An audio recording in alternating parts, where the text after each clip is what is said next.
देखो बेटा, wave mechanical model of atom. बेटा एटम का ऐसा मॉडल दिया किसने? स्क्रोडिंगर ने दिया, क्योंकि रदरफोर्ड वाला मॉडल यहाँ काम कर ही नहीं रहा था, फेल हो गया, न्यूटन के लॉ काम नहीं कर रहे तो लॉ दिया। तो बेटा इन्होंने बोला एक्स वाई प्लेन के अंदर एक 3D मॉडल बनाया। इन्होंने देखा कि बेटा इस एक्स वाई प्लेन में एक इलेक्ट्रॉन की पोजीशन क्या क्या हो सकती है, मतलब जब उसको एनर्जी दे दे तो कहीं किसी ऑर्बिट में, कहीं किसी ऑर्बिट में, कहीं। तो बेटा इन्होंने पोजीशन बनाई तो ये क्या बना, देखो बीच में बहुत सारी जगह पे डॉट डॉट डॉट डॉट हो गए, मतलब इलेक्ट्रॉन यहाँ पर इस सर्कमफ्रेंस के अंदर ही ज्यादातर मिल रहा था। तो बेटा इसी सर्कमफ्रेंस को उसने क्या बोल दिया? ऑर्बिटल बोल दिया। क्या बोल दिया? ऑर्बिटल बोल दिया। अब एक नई चीज आ गई, क्या आ गया बेटा? ऑर्बिटल। और जो ये खाली जगह है ऊपर, खाली जगह, तो इसको बोल दिया नोड।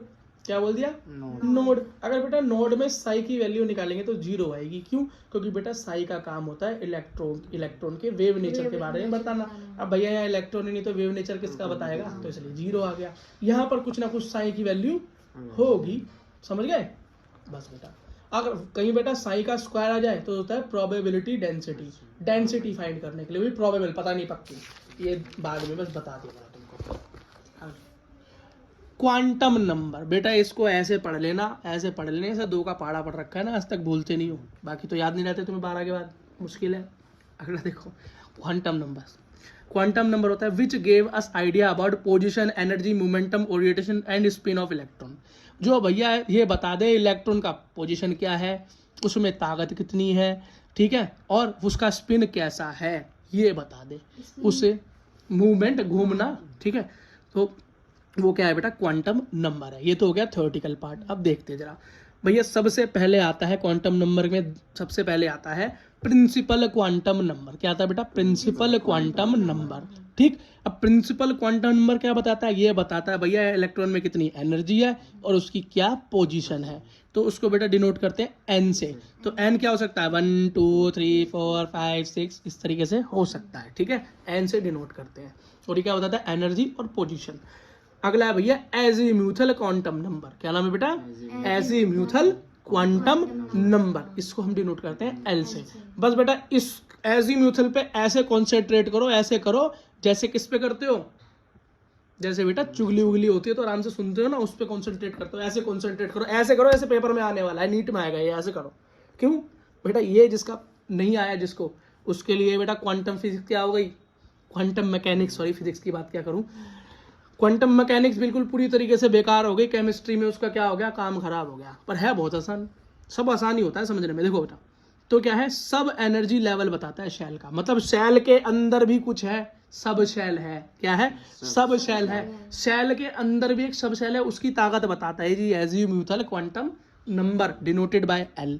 कैसे निकालोगे भाई? एल जो भी होगा, एल जो भी होगा, एन में एक -1 कर देना, पता चल जाएगा। एल की वैल्यू कैसे पता चलेगी? एजीम्यूथल क्वांटम नंबर कैसे पता चलेगा? प्रिंसिपल क्वांटम नंबर गिवन होगा और प्रिंसिपल क्वांटम नंबर में से एक माइनस कर देना और तुम्हारा एजीम्यूथल क्वांटम नंबर निकल आएगा। ये है भाई तरीका, समझ में आ गया? ठीक है, शुरू करो। अब मानता हूं मेरा प्रिंसिपल क्वांटम नंबर था 1। क्या था? 1। तो एजीम्यूथल क्वांटम नंबर क्या होगा? एक में से एक माइनस करके, तो बेटा ये मेरा क्या आया? 0 आ गया। क्या गया बेटा? 0।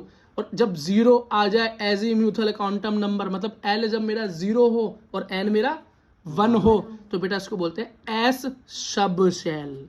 शेल के अंदर भी एक शेल है, सब, वो भी कैसी? एस सब शेल। अगला करते हैं, जब एन की वैल्यू 2 हो, मतलब प्रिंसिपल क्वांटम नंबर 2 हो, तो एल कितना हो जाएगा? 1 हो जाएगा। तो ठीक है, 1 हो जाएगा। तो पहले क्या निकला? 0। इसको भूलते नहीं है, जो 1 पे निकला था उसको रखते हैं। तो 0, तो पहले क्या निकला? 1 पे 0 उसे रखा, और 2 पे क्या आया? 1। तो वैल्यू क्या आ गई? 2 वैल्यू आ गई। तो बेटा जब 2 वैल्यू आती है तो उसको क्या बोलते हैं? पी। क्या बोलते हैं? पी। तो पहले आया एस सब शेल, फिर आया पी सब शेल, फिर जब एन होता है 3 तो वैल्यू क्या निकल आती है? एक बार 0, फिर एक बार 1, और 3 रखने पे क्या आई? 3 - 1 मतलब 2। 3 वैल्यू आई। नीचे मतलब निकालते जाएंगे तो फिर उनको भी इंक्लूड करना। हाँ, भूलना नहीं है, उनको भूलना नहीं है। क्या भूलना नहीं है, है ना? तो बेटा ये क्या निकल गया? तो इसको बोलते हैं, जब ये 2 रखने पे क्या आता है? 0 रखने पे एस, 1 रखने पे क्या हो गया? मतलब जब 1 आए वैल्यू एल की तो पी, और जब 2 आई वैल्यू तो उसको बोलते हैं डी। एस पी डी आगे आएगा एफ। ठीक है बेटा, अभी तुम्हारे में इतना ही है। क्या? इतना ही है। एक क्वेश्चन और देख लो, अगर बेटा कोई तुमसे एंगुलर मोमेंटम पूछ ले, मतलब डिग्री पूछ ले, मोमेंटम पूछ ले, या किस मोमेंट पे घूम रहा है इलेक्ट्रॉन, एंगुलर मोमेंटम क्या हो रही है उसकी गोल गोल, तो बेटा उसका फॉर्मूला है L मल्टीप्लाई L+1 ब्रैकेट मतलब अंडर रूट में मल्टीप्लाई h/2 2 मतलब पूरा सर्कल का सर्कुलेशन 360, h प्लैंक कांस्टेंट, ठीक है, L मतलब नंबर, ये एजीमुथल क्वांटम नंबर होता है L। समझ में आया? ठीक है बेटा, अगला क्वेश्चन देखो या अगला टॉपिक देखो, क्वांटम नंबर सी चल रहे हैं अभी। 2 क्वांटम नंबर सीखे हमने, प्रिंसिपल सीखा, एजीमुथल सीखा, अब सीखेंगे मैग्नेटिक क्वांटम नंबर। क्या सीखेंगे बेटा?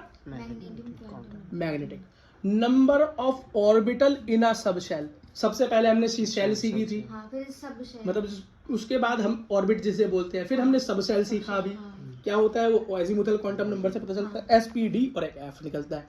अब उसके अंदर भी एक और चीज सीखी जिसे बोलते हैं ऑर्बिटल, और बेटा इस ऑर्बिटल का थोड़ा सा इंट्रोडक्शन हमने यहाँ भी लिया था, कहाँ पे? वेव मैकेनिक मॉडल के अंदर, यहाँ जहाँ पे इलेक्ट्रॉन की पोजीशन थी, बहुत सारी पोजीशंस जो थी उसको ऑर्बिटल बोल दिया, ठीक है, ऑर्बिटल। तो भैया और मतलब सब शेल के अंदर भी सब शेल, और शेल उसके अंदर, सब शेल के अंदर भी ऑर्बिटल, ठीक। अब ये देखो, अब मैंने बताया था कि L0 आता है तो S होता है, L1 आता है तो P होता है, L2 आता है तो D होता है, L3 होता है तो F होता है। और बेटा मैग्नेटिक क्वांटम नंबर निकालने का फॉर्मूला है जिसको हम M से डिनोट करते हैं, उससे भाई L निकालने का फॉर्मूला क्या था? N-1। तो बेटा इसका फॉर्मूला है L, इसका फॉर्मूला है -L और +L, और बीच में 0, जो भी -L +L बीच में 0, ठीक है। मान लो जैसे कि अगर मेरा L0 हो, क्या हो?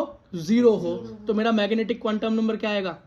0 आएगा। अच्छा, वैसे माइनस और प्लस वाला सिस्टम क्या है बेटा? क्योंकि जो मेरा इलेक्ट्रॉन है ना वो दोनों तरह से मूव करता है, या तो क्लॉकवाइज भी मूव कर देता है या एंटी क्लॉकवाइज, आगे बताऊंगा इसके बारे में स्पिन क्वांटम नंबर में, ठीक है। तो प्लस और माइनस दोनों पोजीशन की, एक्स की वैल्यू कैसे निकालते थे? रूट से बाहर निकालने के बाद प्लस माइनस दोनों में निकालते थे ना, किसमें? 10th क्लास में मैथ्स में। ऐसे ही है जब L क्या निकला? 1 निकला। क्या निकला? 1, L हुआ 1, P, ये P का केस है, L1 P में ही होता है ना, P सब सेल में ही तो होता है। तो बेटा कैसे निकलेगा ऑर्बिटल? कैसे निकलेगा? ये क्या निकला? -1, बीच में 0 और प्लस का 1, ऐसे तो लिखेंगे। वैल्यूज कितनी आई इसमें? जब L मेरा 1 था, मतलब P और क्या था? सब शेल था, तो मेरी कितनी ऑर्बिटल्स निकली? बेटा कट नहीं होगा, ये ऐसे ही लिखा जाएगा। ये लिखने का तरीका है -L, बीच में 0 और फिर प्लस का L, ये लिखने का तरीका है बेटा। इसे ऐसे ही लिखते हैं, कुछ कटपट जमा नहीं करना हमें, इसे मैथ्स नहीं करना। यहाँ पे मैथ्स में लेगा तो मैथ्स ही करने लगे, नहीं। 0 पे एक ही रहा जब L 0 था, और L 0 कब होता है? जब N 1 होता है। हमें तीनों चीजें ध्यान रखनी है यहाँ पे। N 1 होगा तो L 0 होगा, और L 0 होगा तो M भी 0 होगा, क्योंकि यहाँ पर प्लस माइनस 0 तो कुछ होता ही नहीं। अब L 1 होगा, L 1 कब होगा?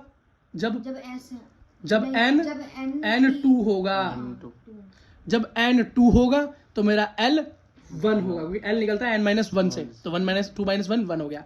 और बेटा जब 0 होता है तो S ऑर्बिट सब शेल, और बेटा P जब 1 होता है तो P सब शेल। बार बार नहीं बोलूंगा, आप ध्यान रखना, ठीक है। तो L = 1 होता है तो -1 और फिर 0 और फिर +1, ऐसे लिखेंगे इस फॉर्मूले के अकॉर्डिंग। तो यहाँ पर बेटा वैल्यूज कितनी आई? 1 2 3 वैल्यू है। कितनी है? 3 वैल्यू। तो हम बोलेंगे भैया यहाँ पर 3 ऑर्बिटल है। कितनी? 3 ऑर्बिटल है। अगर यहाँ पे L2 रख दूंगा, क्या? L2 D सब शेल की बात कर रहा हूँ, किसकी?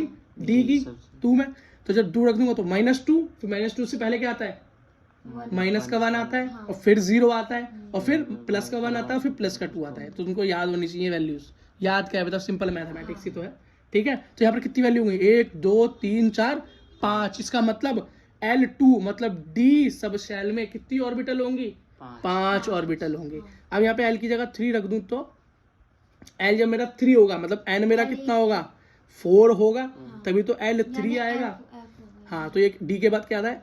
F सब शेल आएगी, और F सब शेल मतलब -3 -2 -1 0 +1 +2 +3 1 2 3 4 5 6 7, मतलब F के अंदर 7 ऑर्बिटल्स होंगी। समझ में आ गया? बस बेटा अगर ये समझ में आ गया तो समझ लो तुम्हारा बेस क्या हो गया? बढ़िया हो गया। बेटा इसकी लेकिन प्रैक्टिस जरूर करनी है। अगर प्रैक्टिस नहीं करी तो ये सब क्या हो जाएगा? छू मंतर हो जाएगा। क्या हो जाएगा? छू मंतर जादू कलंतर, पता नहीं क्या होता है। देखो स्पिन क्वांटम नंबर क्या होता है। अच्छा एक चीज और देख लो बेटा, मूव करने से पहले मैं लिख रखे थे मैंने, क्या? एस ऑर्बिटल बेटा स्फेरिकल होती है, गोल शेप होती है। कैसी होगी? गोल शेप। shape। अगर ये बेटा 3D स्ट्रक्चर है तो गोल बन जाएगा ऐसे। अगर बेटा पी ऑर्बिटल की बात करें तो डंबल शेप, मतलब डंबल ऐसा होता है, इधर भी नोट इधर भी नोट। नीचे क्या डबल डंबल बेटा, डबल डंबल, एक डंबल एक डंबल है, तो डबल डबल डंबल बन गए, ठीक है, फूल पत्ती बन गई। यहाँ देखो आगे बेटा पढ़ना है, ये समझना मत अभी, आगे वाले चैप्टर्स में ढंग से आएगा ये और पूछे जाते हैं एग्जाम्पल। स्पिन क्वांटम नंबर, भैया स्पिन का मतलब जब इलेक्ट्रॉन घूमता है उसके घूमने की वजह से क्वांटम नंबर जो बनता है, स्पिन से बेटा एस से इसको डिनोट करते हैं। आसान हो गया। मतलब भाई इलेक्ट्रॉन दो तरीके से मूव करता है, एक तो क्लॉकवाइज और एक एंटी क्लॉकवाइज, क्योंकि वो बेटा अपने एक्सिस पे भी तो मूव करता है ना, मैंने तुम्हें बताया था पूरा रोटेशन के साथ। तो वही है बेटा, जब क्लॉकवाइज घूमेगा तो +1.2 एस होता है, और जब बेटा नेगेटिव घूमता तो -1/2। बस इतना आसान है और कुछ नहीं है। अब बेटा हमें पढ़ना है इलेक्ट्रॉनिक कॉन्फ़िगरेशन।